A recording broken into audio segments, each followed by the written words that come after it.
Well, it's a very different picture on the island of Mauritius, which, of course, depends on tourism. Today, the country is reopening its borders to international travellers.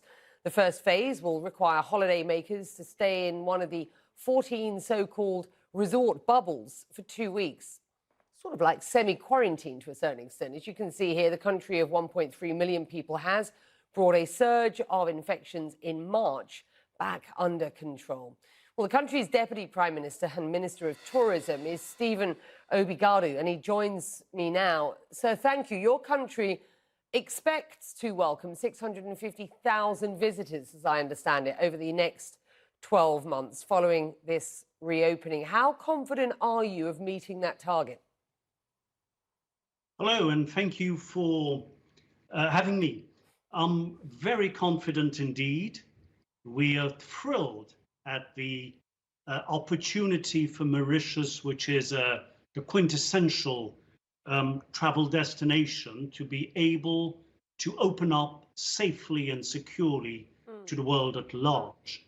Now, we are opening up as a first phase with a formula known as the resort bubble, which means that passenger traveling to Mauritius can board the plane with the guarantee of all the crew being fully vaccinated, flying into Mauritius, fully vaccinated frontliners at the airport, driven by a fully vaccinated driver to a resort hotel where that visitor can enjoy our golden beaches, our pristine waters, and all the facilities that a hotel would offer, the exotic cuisine, for a period of 14 days.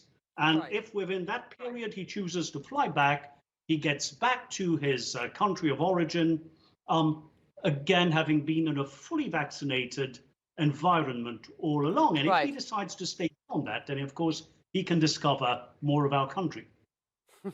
I'm sure the idea is very tempting for many people who haven't been able to travel to not only come to Mauritius, but stay on in Mauritius after an initial 2-week period. I can think of a number of people, including myself, who would love to do that. Listen, this is important. The tourists who travel to Mauritius mainly come from Europe, from India, and from South Africa. So since travelling from India and South Africa is now not an option, you are clearly hoping to target Europeans, I guess. Much of Europe, though, has rigorous vaccination drives underway, but is still struggling with this new Delta variant. Does that not give you cause to worry, given that you are opening your doors to both vaccinated and unvaccinated tourists? Well, of course, the risk of contamination remains a cause of concern, but Mauritius has addressed the situation differently. When others were opening up very early on, we chose to keep our frontiers, our borders closed, and to make our population safe. And we managed that. Our success in managing COVID has been widely acknowledged by the WHO, the World Bank. We've been commended by President Biden himself. And now we've reached a state where half of our population has received a first jab. That is equivalent of I would say 6 adults out of 10, and another 4 adults out of 10 already have a second jab. So we are relatively COVID safe. We would be welcoming travelers in a very safe manner. And our objective by September is to have 2/3 of our population fully vaccinated. That is when we drop all restrictions and open up completely. Right. And let's talk about what happens going forward, because I know that Mauritius is pushing the big pharma industry as a new element in its economy to manufacture vaccines in Mauritius. What more can you tell us about that, and how far down that route are you?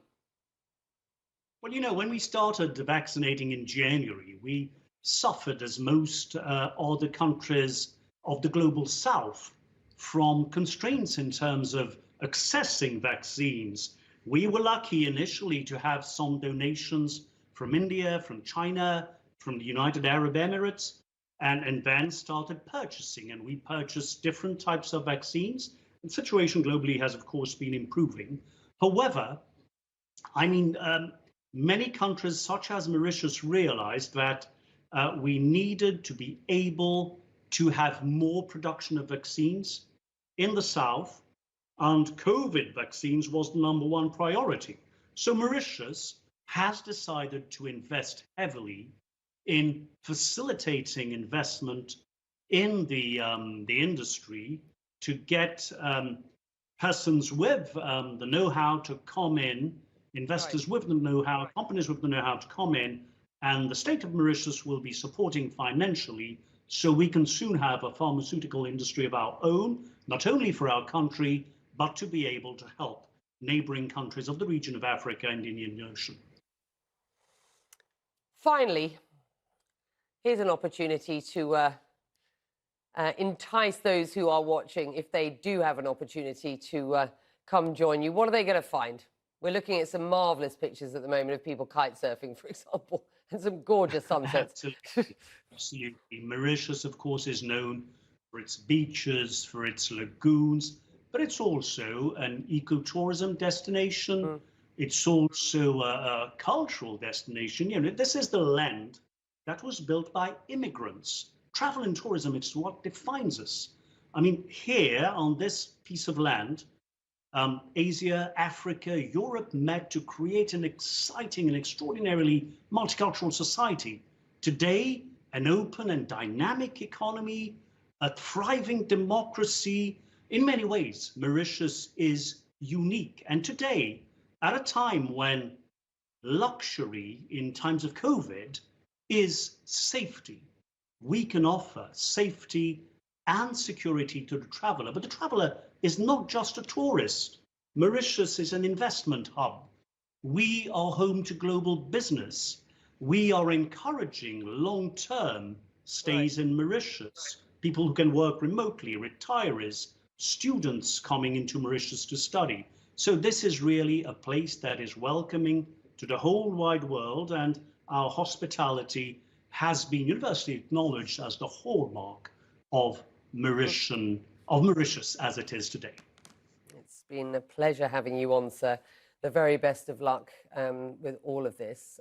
We all hope that those who have an opportunity to travel can travel going forward, and I'm sure many will be excited to join you at some point. Thank you so much. Mauritius is All now right, open. folks. Thank you.